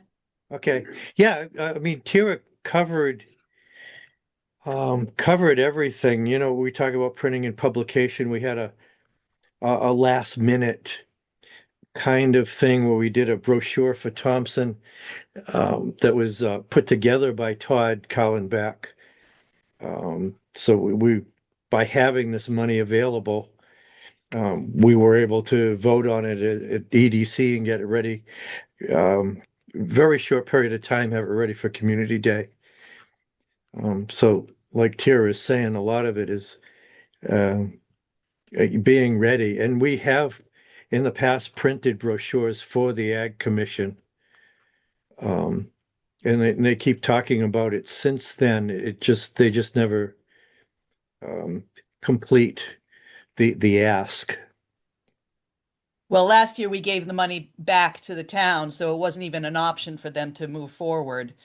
Uh, and it's one of those things you have to be able to offer it to them as they move into a new year. They haven't met yet this year, so I can't say for certain whether they're going to have those plans or try to pursue it, but the decisions have to be made now for that to be available to them. And I think EDC has been happy to help them in the past and would be happy to help them in the future. So we'd just like to restore that extra flexibility. And Ag might not be the only such commission. They're just the ones that definitely don't have a budget of their own and have definitely come to EDC in the past, and have discussed doing so again in the future. So I recognize that it's projecting something that is possible and not definite. But those decisions have to be made at a point where you just don't know if somebody's going to want to pursue. Okay, thank you. Any questions for Brian or Tira or Economic Development Commission? Thank you. Okay, thank you, guys. Tira, can you stay with us? You're next on. Yep. Yeah, I know I'm next up, but this will take all of 5 seconds. It's just the de minimis base salary, and I think I again adjusted the meetings and fees line for the same reason. We use that for public presentations, whether it's having stuff put on foam board or hospitality. And I do seem to come up like right to the end of that budget every year, so I just keep trying to right size it. That might be the right amount, it might not be, but that is an area where I do find myself trying to find money. But I did give back my entire office supplies line item to balance it out because I just buy my own office supplies when I need them. I'm mostly paperless and I have tons of pens. So what more do I need? Down the hall, we have plenty of pens there too. You don't have to buy them. Okay. Any questions on, Tira on this item, economic community development, page 43? Any questions? No questions? Okay, Tira, thank you very much. See you guys. Yep. Thank you. We're gonna skip C because we did it. We're gonna jump to 4D, Human Services with T. Is Carl in the Zoom? Yes. Yep. Page 35. Page 35. 35. 35. Okay. Carl, it looks like you're unmuted. The floor is yours. Well, I want to thank you so much. Appreciate being here. Let's see. My second time around the block here with you all, so thank you for your patience. I submitted a letter in the fall for our request, which was a humble request of a couple $1,000 increase in the funding for this year. I'm mindful of what towns are going through, and particularly our own in Thompson. I would say we're staffed up at Teague. There's about 20 full and part-time staff, and we have 12 per diem mentors working with young people, and I'll add 17 board members. But this year we have seen, actually in the last fiscal year from 2024, so 2024 to 2025, we served 598 unduplicated households in the town of Thompson, 1,354 unduplicated individuals, 77 of those households were new to us, which we don't like to see, but we addressed, and 156 new individuals, again, for the fiscal year of 2024 and 2025. You all may know too that we're actively, we've been writing for a SIF grant, and thank you to Tira for her assistance with that. Trying to build a building where our storage container is right now. The SIF board meets on March 5th, so we're optimistic in this third round that we'll get funding, and we just really want to proceed with the community food center that we have proposed that complements both the work that's going on in the high school and pathways, and then also the work at 65 Main. And I just want to say it's an exciting moment for the town and for us. So, but to that end, if SIF doesn't work out, which it just might not, we're also meeting with our senators, Murphy's office, to get on the calendar for congressionally directed spending, and also with the U.S. Department of Agriculture with rural development grants. And so we're working hard for alternative pots of monies to make this project a reality. And to that end as well, for you all, we grant write like crazy to make what we do possible. And those are local grants here in the state and also beyond. We do have a private donor that supports our resource developer each year, and we're hoping to hold on to them because that's a fantastic resource for a nonprofit. And just so you know as well, we share our resource developer with other organizations, particularly now Northeast Opportunities for Wellness, kind of and beyond. So we are trying to leverage all of the private and grant written funds that we have to make a difference in the lives of residents in Thompson. I want to highlight just maybe a couple things to you all. We have, we're at the end of some ARPA spending, which for us is we have to spend by September. We dedicated a lot of the end of these ARPA monies to direct client relief. So we have been helping residents of Thompson meet their needs to, for example, clean their furnace, get a new furnace. In fact, we've like cobbled together different kinds of funds to help people stay in their houses as long as possible. Fix cars, get training for school, get kids clothes, computers, etc. So I just want you to know through ARPA monies, through the money that we have through the state budget, and through the United Way of Southeastern Connecticut and also the United Way of Central and Northeastern Connecticut, we've been accessing monies to keep people stably housed and as healthy as possible. This is something new for the agency in the last few years. Before I came around, we dedicated maybe $4,000 or $5,000 a year directly to client relief, and this is beyond the monies that the town would give us for fuel assistance, for example. But in these last 6-9 months, we probably have spent $17,000 directly with for residents of Thompson to keep them stable and safe and healthy. And we're going to continue to do this in the future to the best of our ability because flexible spending for clients is just vital. So I think that's really all I have for you all. I would take any questions, but I just want to say, we're committed to this community and to this region. And we're happy to partner with the school and with Tira and frankly with our other partners in other towns like Pomfret and Woodstock and Putnam. And the reason we can do what we're able to do is because of our presence in these communities historically and also being the best stewards possible of the resources that we get. So I'll stop right there, and thanks again for giving me a moment.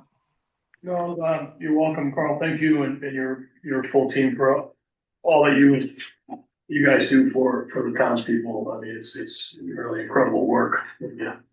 And you really dig deep. And thank you for sharing that with us. Any questions from the group? They do a great job after the last couple of decades. Thank you, Carl, for everything that you do. And just on a side note, your big fundraiser is coming up May 1st. Yeah. Thank you. I'm remiss. Yeah, May 1, Mansion at Bald Hill, the Have a Heart auction. We do 2 fundraisers a year that are big for us. One is our annual campaign. So many of you have seen our annual report. We eclipsed our fundraising goals for the annual report the last 2 years. It just keeps going up, and I believe that's because people believe in what we're doing and they see what we're doing. But we need your support for Have a Heart. So I thank you for that. And then I'll also just say, we're eyes wide open with this cereal challenge. I don't know if you know what 3,500 boxes of cereal look like in our building, but it just is not easy. Like, I know the box is so far. I mean, I don't know if the fire marshal is here, but we give out, this raises all boats in the area. I'm sorry, it's a regional effort. There were kids on WINY soliciting, and it is Thompson driven, and our school is fantastic, and we work closely with Melinda and staff. But the cereal that we get, it raises the boats in Putnam and in Killingly and in Plainfield and in Pomfret and in Woodstock too. So thank you for that. You're welcome. You're welcome. You can only supply so much Captain Crunch. You haven't said it to Killing Me. I didn't know it's apparently Dracula berries. Bill, if you could for us, not for Carl, but in the letter, I think the request last year was 58. The allocation was 54. Yeah. Am I on that right? Yes, and I believe that the reason that number is lower is that because a portion of that came out of the opioid settlement money. That's correct. It was offset. So this 60,000 reflects the whole request. So if a similar decision were made, that could come down. So whereas this looks like a 6,000 Right. increase, it's really the two that Carl mentioned, If you account for the offset. Okay, thank you. Any other questions for Carl? No, thank you. Carl, thank you. Have a Thanks, good Carl. evening. Thank you all so much. Appreciate. Thank you. Excellent. Next up, 4F. Historical Society. Page number 41.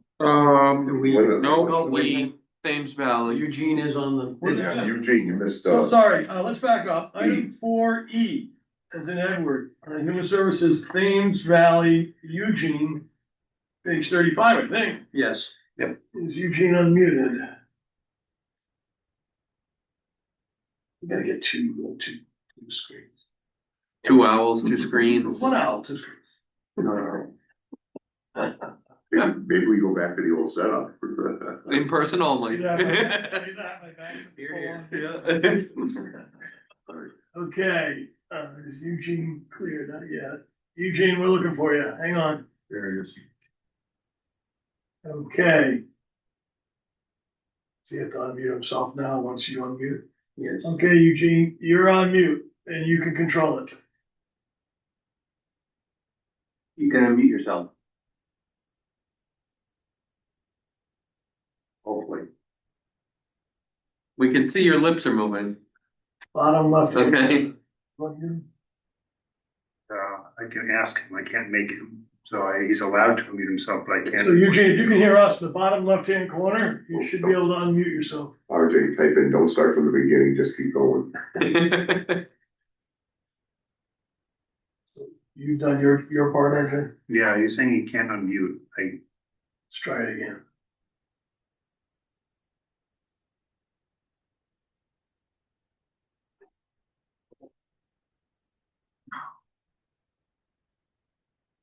It's the owl. Is that okay? There we go. We got Okay. All right. Well, good evening. My name is Eugene Theroux. I'm the Director of Nutrition Services for TVCCA. We are a community action agency. Again, thank you for the opportunity to speak. TVCCA provides several services in Thompson, including employment and training, housing services, and 2 senior meal programs, which is what I'll be speaking to this evening. TVCCA provides Meals on Wheels to homebound seniors and operates a cafe congregate program, lunch program to seniors and municipal buildings throughout Eastern Connecticut. Our meals are nutritious, fresh, safely prepared by TVCCA staff and delivered directly to the seniors we serve. Last year in Thompson, we provided approximately 5,000 Meals on Wheels to 37 homebound seniors. In addition, our cafe congregate lunch program operating out of the Thompson Public Library served 3,600 meals to 58 active seniors. Like most senior communities, seniors in Thompson prefer to remain in their homes to age in place. It's TVCCA's goal to help make that possible through the Meals on Wheels program. By providing a daily meal to seniors who are unable to shop or prepare food, we reduce food insecurity and prevent malnutrition. But our program is much more than just food. Through personal delivery, we help reduce loneliness and social isolation by building meaningful relationships with those we serve. In many cases, the delivery driver is the only person a homebound senior sees that day. Research shows that some seniors see family or friends on average only once a month. Each delivery also serves as a wellness check. Our drivers observe how a senior is feeling, their general appearance, and the condition of their home. If a senior is not home, we do not leave the meal. The driver attempts to contact them, and if there's no response, our coordinator reaches out to the emergency contact, and in some cases, local authorities to ensure the senior is safe. TVCCA delivers Meals on Wheels to homebound seniors 3 times per week. And each delivery route serves approximately 26 seniors. I'm here this evening to respectfully request assistance from the town of Thompson. Our program is partially funded through Senior Resources Area Agency on Aging for Southeastern Connecticut. And however, the total cost to TVCA for senior meals in Thompson was approximately $98,000 last year. There's no financial requirement for seniors to receive meals. While we request a voluntary contribution of $3 per meal to help offset costs, the current average donation in Thompson is approximately 23 cents per meal. The funding we receive helps cover the costs of food. Additional funds are needed to offset the cost of the dedicated TVC employees who prepare, serve, and deliver the meals to approximately 100 seniors in Thompson. We actively apply for grants and seek support from towns we serve to help sustain this vital program. I thank you for your consideration and your continued support at TVCCA, our Meals on Wheels program, and the seniors of Thompson. Do you have any questions? Thank you, Eugene. Very, very clear. Appreciate that. Any questions? They do a great job. Seniors love it. Is the trend you're seeing that we're serving more people now? Is that steadily been going up, Eugene? As a program on a whole, yes. In Thompson, we actually served 2 less individuals last year, which is good. But that all depends kind of on the time of year as well. You know, in the wintertime, we do see an uptick in individuals that need meals, but also depends on the economy. You know, SNAP was affected, and other senior benefits have been affected as well. And we do see an increase of individuals that apply for Meals on Wheels, especially when, you know, they're in a lot of cases in a position where, you know, do I have to pay for my medication or do I pay for food? And that's where we see that. Thank you. Any other questions? Okay, thank you. Nick? Thank you. Okay, thank you, Eugene. Now we'll move on to 4F, Historical Society. Now we're gonna move quick. Page 41. Quick. Any questions on historicals? Stays flat. And 202. Stays flat. Yeah, it stays flat, no discussion. That's fine, we can move along, it's all oil and repairs and maintenance. All right. What's that on,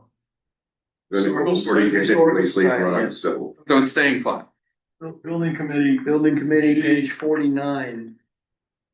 I believe we have a reduction here, and it's specifically on line 3. Reduced number of special meetings, and that is in anticipation of HVAC security. And the track project's wrapping up, so they won't have as many additional meetings, so that line has been reduced. Any questions? Go. None here. Any questions? Page 25. Security? Yep. Aye. 4 aye. No change there. What page, sorry? 25. 25. Okay. Okay. No change, $60,000. The Board of Ed appreciates the continued support of the security department at the school. Okay, any questions? No change security at the school. So fringe, page 50, this one is a bit more involved, so let me get to the page for the online elements. We're gonna have a second pen.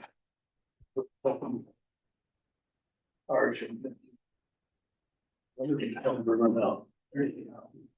All right, so going through the increases here.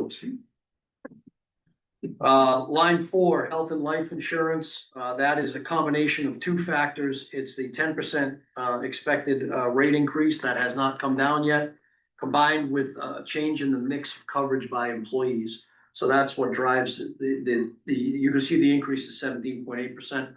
The 7 is due to mix. On the pension side, every year we receive from CMERS, which is the Connecticut Pension Plan, the expected funding increase, and that's where the number comes from. It increased from 16.82%, or it increased to 16.82%. And that drives the $16,000 increase. FICA and Medicare is increasing consistently with raises across the town. That's the 3% increase on line 6. Line 7, 40% increase really is a reflection of what we've been seeing in terms of increasing spend in unemployment for the last couple of years. And yes, Steve, I need to update the projection there. Just haven't gotten to it yet. So that kind of puts us on, consistent with what we've seen historically. Workers' comp, 10% increase. That's once again, kind of 10% expected increase across the board on the insurance coverage. That's from Acrisure, our broker. We continue to hope that comes down. We're in regular contact with them, but it hasn't budged yet. Line 12, there's actually a change here to the employee assistance program line. That will be reduced from the 1310 that's listed to 0. The reason that has happened is that the service that provides that, we're no longer eligible because the town only has 48 employees, I think, and they're only offering this service to organizations over 100 employees. So we fell out of eligibility and So we're not eligible combined with the school. right. Yeah, this is town side only. Professional services, the increase here, you guys may recall this from past years. The pension plan needs a valuation done every other year by the actuaries, and this is an on-year fiscal 27.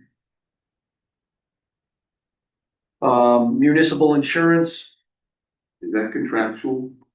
I mean, is that number is what it is? It is, well, I reached out to them for the fee, the expected fee. Okay. Yeah, and that's Steve Lemansky and his team, which is the same group we've been using for years. They're the actuaries for the pension plan. Okay. Line 22, this actually represents, it's a 15.8% increase budget to budget, but it's actually a 10% increase over the fiscal 26 projection. So that's an instance where our premiums were higher than we had budgeted for 26. So we need to apply that 10% increase to to the actual. Once again, if that 10% comes down, yes, yes, exactly. It's a collection of different coverages. And I believe that covers the significant increases on the sundry, on the fringe page. We need to get a better line of sight on the health insurance. If I remember right, we got numbers in mid to late March. You guys were finishing your work. Okay. I keep nudging them, and usually we have some movement by now, but I'm worried about health insurance because that's a big number. And if it stays at 10, Do we have a procedure that we bid out insurances every decade, every 5 years? We work with an independent broker, so we haven't changed our independent broker in a while, but it's something we could consider. Okay. But they're just gonna look at the same pool, aren't they, Bill? I mean, Broker puts a cost on it too, though. And 7.8% of that mix is mix shift. On health, yes. But I believe we had some folks move up the ladder from single to either +1 or to married. That's a big. It's a family. Took 10% on 620, it's 62,000, it's going up almost twice that. And I think one of these situations was also an employee replaced someone who had no coverage, but had coverage. So that's a big from zero from 0 to 30 something. Okay.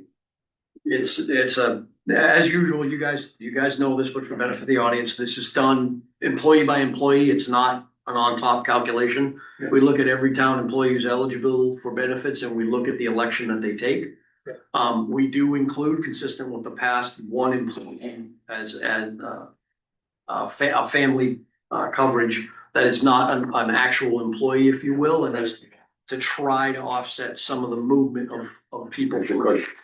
Yeah. So it's cushion, exactly, right? Yeah. But in the past, it was much more significant. This, I think, is just prudent. I think it's the best way to do it. Unfortunately, you never know how people are gonna move. It's a big number overall, $200,000 that is on top of the prior year. Any questions for Bill on this, any of the line items, any further questions?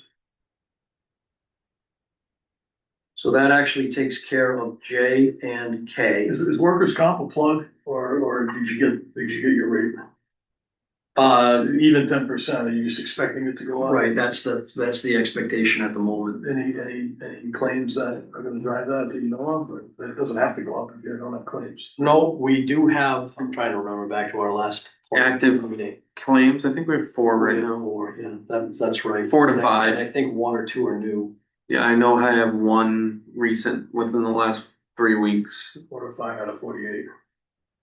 Yeah, actually, I think that might have been school-wide too, wasn't it? I think it was. Yeah.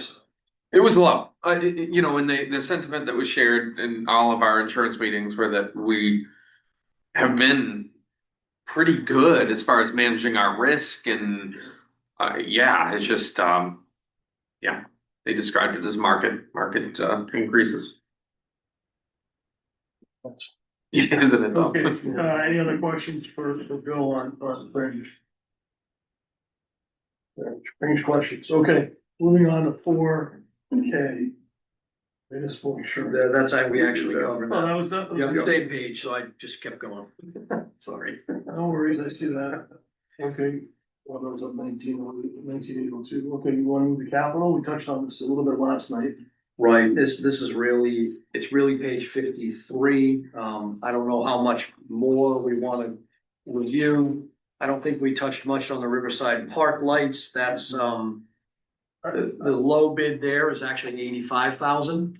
So we could knock 5 out of that. And that's the same contractor who had originally quoted us 52 years ago.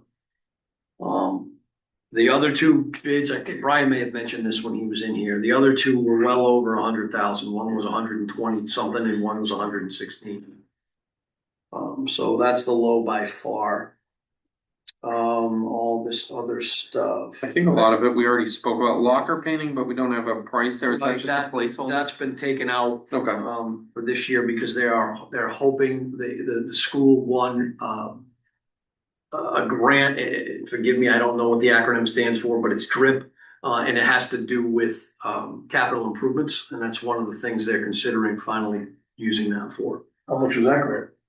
I want to say it was 70,000, and they're trying to address a number of things, as you guys have heard. There's a big troubles in the cafeteria and then the lockers, obviously. So they're trying to handle it in-house. I think we already talked about the groundskeeping tractor last night and the heat pumps at the library.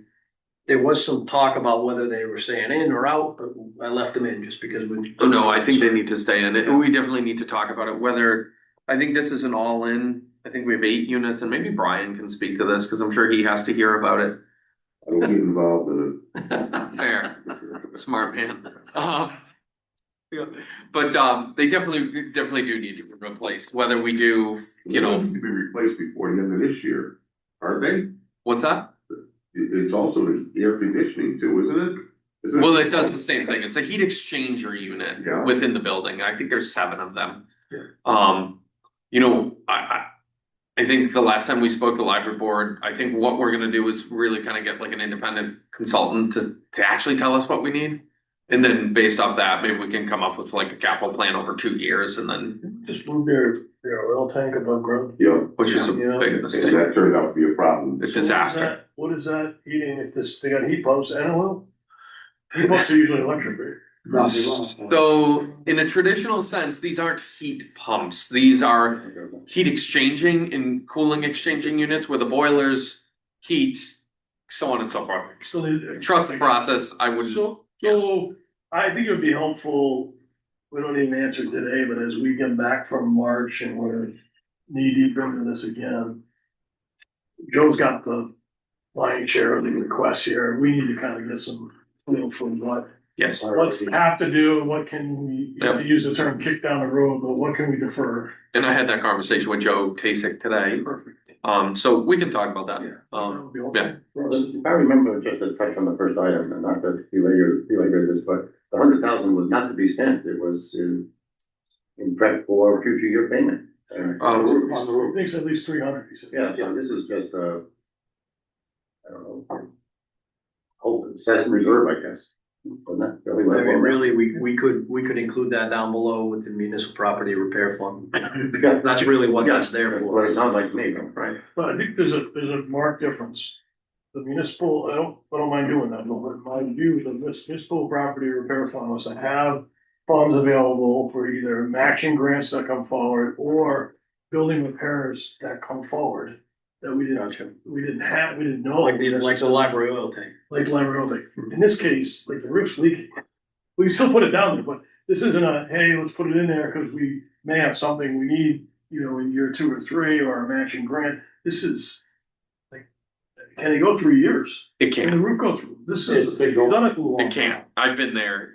There's buckets every. Maybe it needs But to be the ask, then. the ask is 100, which would indicate we need 200 next year, or it's a 3-year horizon to get to that. Why don't we do this? Why don't, in the next, hopefully 4 weeks, and Joe and I have had conversation about it, but we can have further conversation about getting a concrete quote Okay, to give us a ballpark. excellent. Because right now we don't Why have don't we do that. that and maybe try to have that if we can have that by March 5th, then we'll. I think that's, Too aggressive. 2 weeks. we can try. Yeah. They might be able to map it via satellite. It's a wide open building, we'll see. Let's think about it. It'd be nice to have it closer to the full. Yep. Or at least like a range.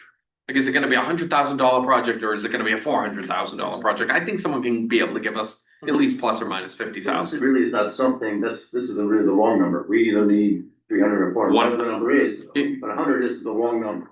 I'm not being critical about it, but it really is. You need a lot more. I would anticipate, I don't know. He said that to me, sorry, if any of you guys. Yes. Immediately, Yeah. Joe was sitting there and he went, oh, no, that's not gonna do it. Like Yeah. immediately. I don't think anyone knows. 300, but I don't have a hard number.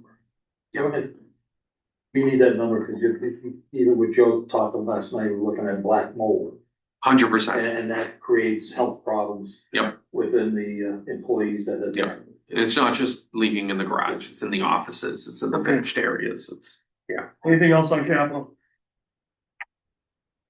Okay, let's move to transfers. We've also been through those last night, paving, renewing back to 750, municipal repair starting at 100. Paul gave me a new number, well, 25 is the same number we've had in the past, but it's accurate, and Little League, as I mentioned, reduced their request to 5,000. And where did this roll up last year? Do you have those in front of you? Could we have them in the future? We don't need it right now. It'd just be interesting to get a feel for. I believe we- decline year over year, because that's gonna be the impact on it. Paving, we put 150. Yeah. Municipal repair, we put 50 in the budget last year, reval was 25, and Little League was 12, I'm pretty sure. Up 600, up 650. Down 7. Right. So it's a plus 643. Right, that feels about right, because the capital, was around 200 something. Then we need to probably do the same on the 1376. Or at least a total to start, Bill. We don't need it tonight. I think Okay. at some point when we get to work, we're gonna need you on 5 things.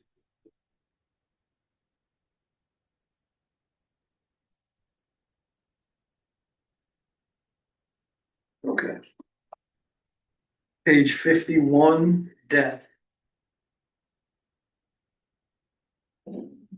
Is.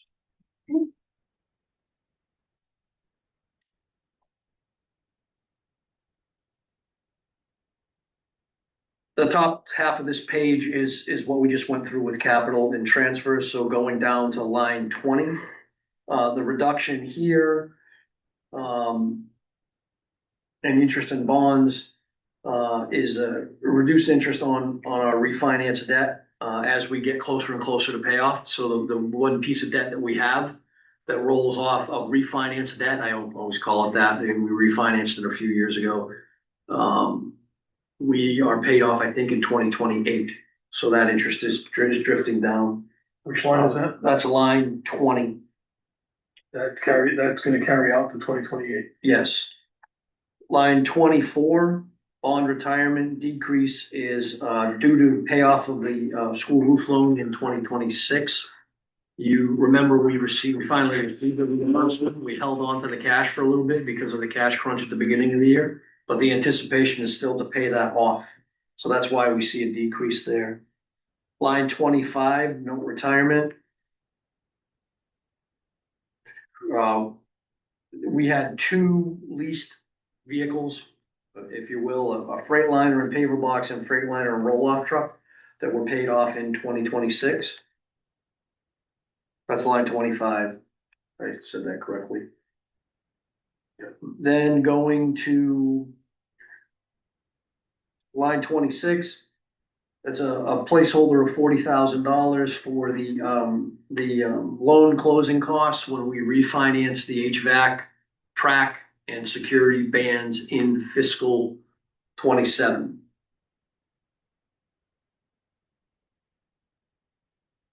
Line 27, interest on notes. The increase there is the interest on the HVAC, track, and security bands that we are refinancing next month. If you recall, we borrowed 5.7 million. We're refinancing that next month because it's due. We're rolling into another set of bands. Our plan, I had talked to you guys in the past, we were trying to avoid borrowing the whole 13.2 to avoid interest costs as best we could. I've told you a number of times the state's been slow in paying. So at this point, I'm gonna up the borrowing to 9, which will carry us through. But doing it this way, we've avoided borrowing essentially $4 million at a significant interest savings. Because if we had borrowed that full 13 all the way through, rather than sort of playing the float as we have been, it's frustrating because this would have worked if the state would have come through at 3 or to 4 weeks per reimbursement, but they've been stretching out to well over a couple months. I'm not surprised, but unfortunately, it's what we've got to do. So then we will refinance those bands, and then they will be essentially bonds going forward. in fiscal 28 and on. And when we convert or refi those to bonds, It's about $500,000, but that's coming down because rates are in our favor at the moment. So the flip side of our investment income conversation, it helps us on the debt. Yeah, so we should expect that line of, call it 300,000 is gonna be more permanently set at 500. Right, in fiscal 28. Plus or minus 500, starting in FY 28, not 27. Correct. And then, how many years is that for? Well, we'll have to determine at the time, but I think we usually go 30 or 40, don't we, on these? Sometimes 20. I guess we'd have to, the term could be set when we refinance it. Just trying to get a feel for that Yeah. coming in, because if we move anything from the current capital to a lease, we're gonna be adding to that, and that's already a commitment that's been added years ago, it just isn't showing up yet because the project was not completed. Sure. So that's Now that, the plan is they still think they're on track to be done in June-ish. We'll see how it happens, and then I'll be chasing reimbursement. We already have another reimbursement request in. I filed the last one the day they paid us for the previous one. Yeah. We have them teed up. Anything else coming off in the near term? You said the school roof was paid off, there's still, you know.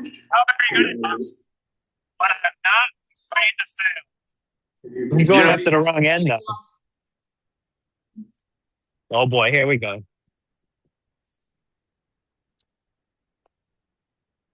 Jeff, are you trying to speak? Sound like Jeff. Can you mute him or not? Yeah. He can raise his hand if he wants to speak. He can. Okay. There's no reason to. So,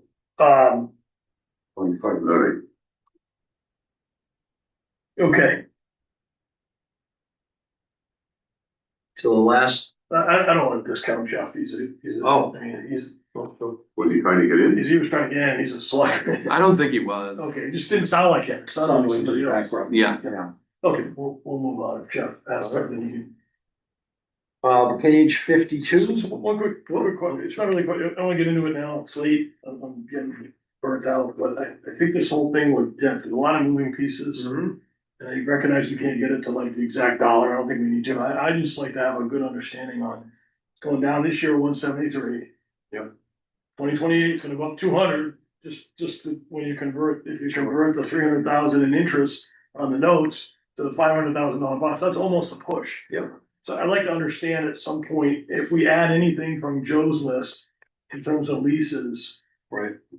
Is there anything else additive or is there anything else coming off? Like where are we gonna be in 28, 29 on kind of a burn rate of debt? I can map that out. It doesn't need to be like to the third decimal place, Bill. Yeah, I can do it. Excellent. Yep. Thank you. We good with debt? Or any other questions on debt? Contingency. Page 52. It's contingency with salt. So you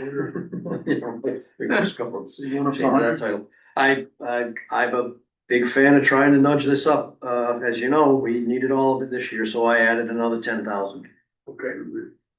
Try to take some baby steps to get that up to, I feel like it should be 150-ish. Especially given our surplus position. Agreed. I'm just trying to nudge it up. Yeah. I think the 4.2% in collections, call it AR, the aging AR, I mean, that's not right historically where we've been. So something's shifting there. Yeah, that's a bit higher. Mm-hmm. We've been under 2 to 3, right? Yeah. Any questions on contingency? And I think it should be higher.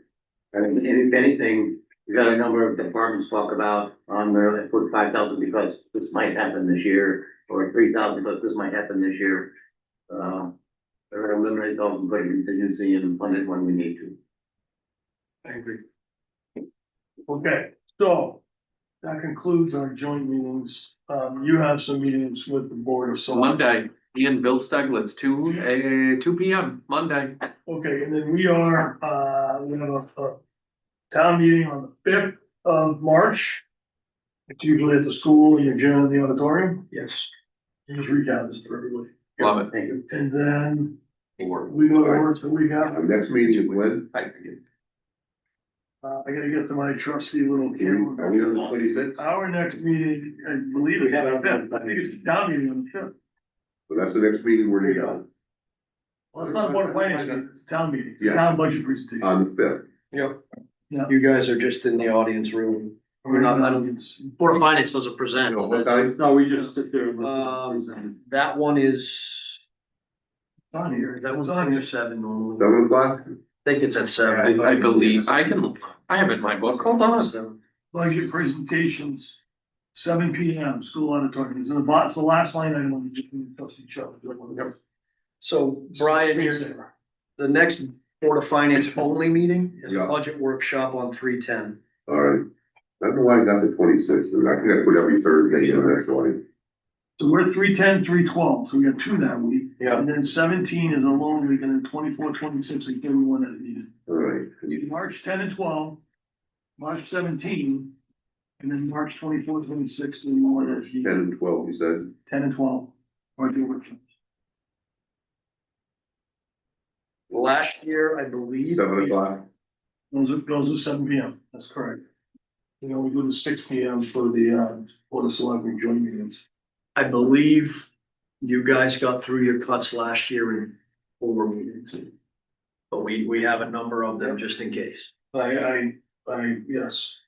Right. We thought easier to cancel than to try to schedule. Board of Selectmen, we have 2 tentative scheduled, hopeful that we'll do it in one. March 19th is also a regular meeting, of course.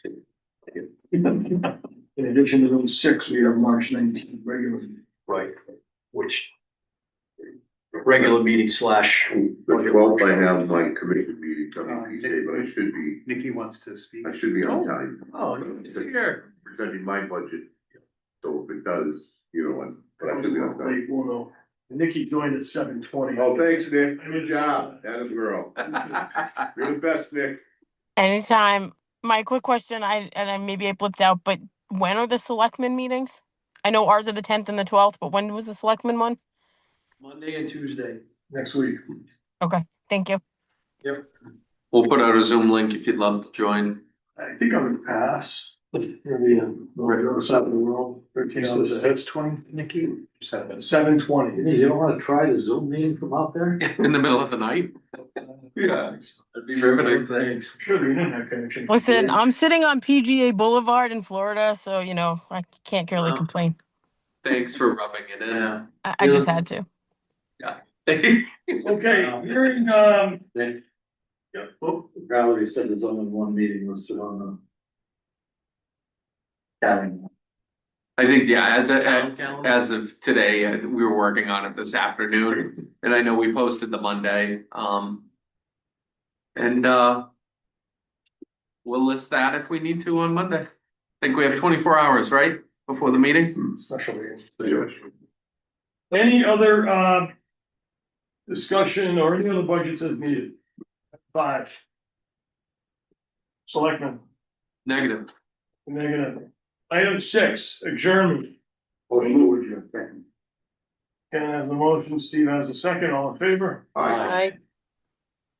Thank you, Nikki. Thank you to the community. And all the presenters. Right. And our auditors. Have a great night.